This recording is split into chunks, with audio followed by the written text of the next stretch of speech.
Welcome to the series where I review the 2025 ACE Consensus Statement on the algorithm for the management of adults with dyslipidemia. This is Endo in a Bite, where I break down complex concepts into bite-sized pieces you can actually remember. There are 4 well-defined statin benefit groups. First, patients with established ASCVD. This is an automatic category. These patients have already declared themselves clinically and should be initiated on statin therapy without further risk stratification. Second, patients with an LDL equal or more than 190 mg per deciliter. This group also bypasses formal risk calculation.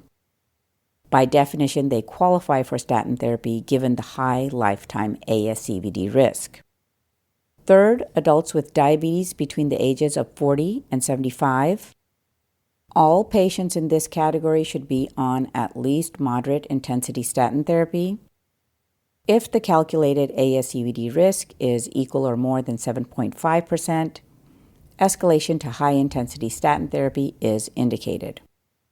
The fourth group represents primary prevention, adults aged 40 to 75 without diabetes, whose ASCVD risk is 7.5 to less than 20%. These patients warrant moderate intensity statin therapy. When the ASCVD risk is 20% or higher, high intensity statin therapy is recommended. Now, once statin eligibility is established, the next step is to select intensity. High intensity statins, primarily atorvastatin and rosuvastatin, lower LDL cholesterol by approximately 50%, with an overall statin class effect ranging from 20 to 60%, depending on the agent and dose.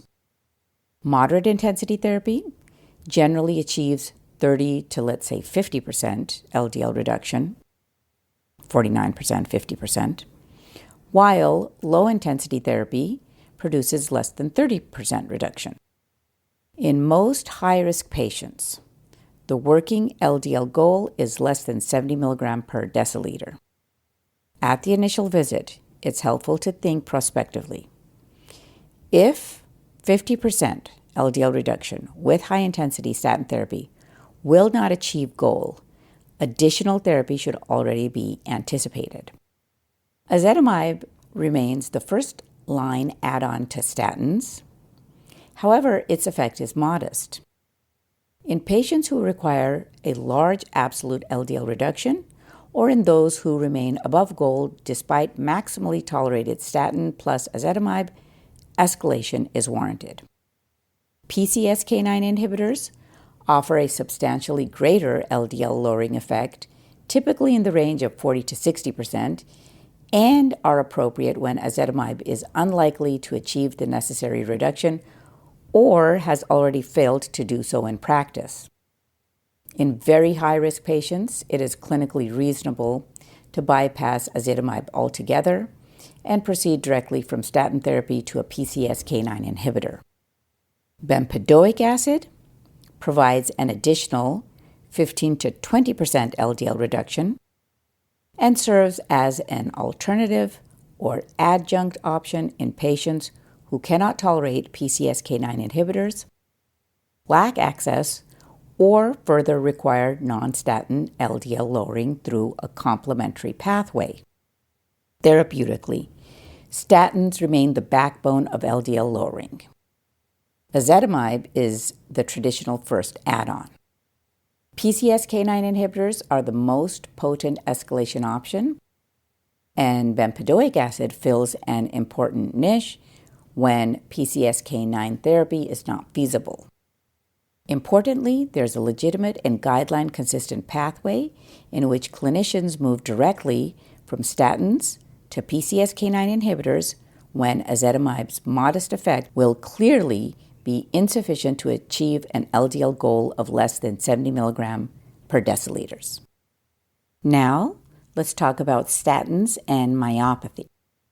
What the consensus statement says is that statins are safe and well tolerated for most individuals, Cardiovascular benefit clearly outweighs risks of adverse effects, including incident diabetes, and a subset of patients experience statin-associated muscle symptoms or statin intolerance.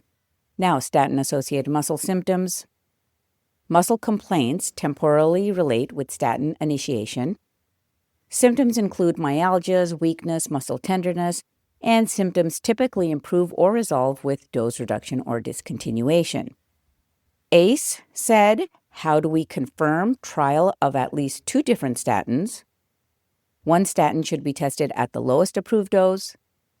Observational data and clinical practice suggest incidence of 5 to 25%, and placebo-controlled trials demonstrate substantially lower rates.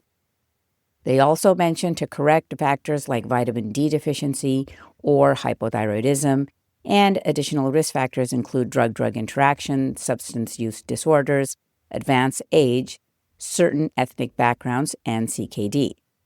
Now, this is how they said we should manage it. And maybe that's how we should do in the boards as well.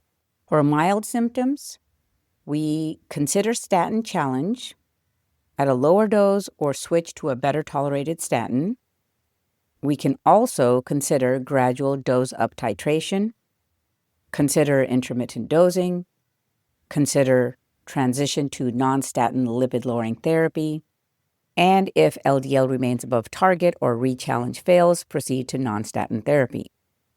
Now we come to moderate to severe symptoms. This is when we measure CK, and when CK is less than 3 times upper limit of normal, that's the cutoff, less than 3, manage similarly to mild symptoms, re-challenge or dose adjustment reasonable.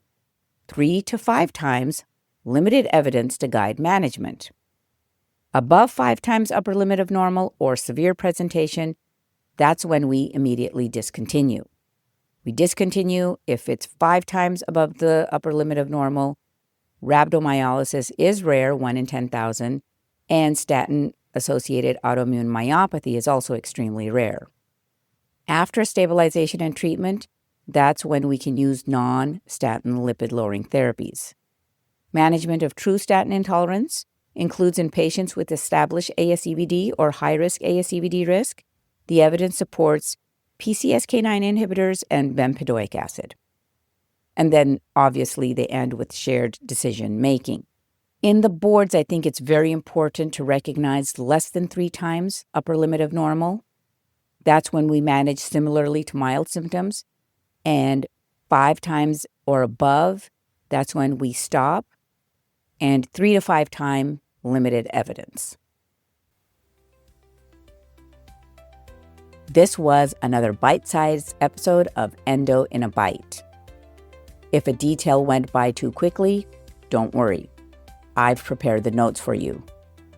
Visit www.easyendoprep.com to sign up for the weekly newsletter and have all the key pearls delivered straight to your inbox.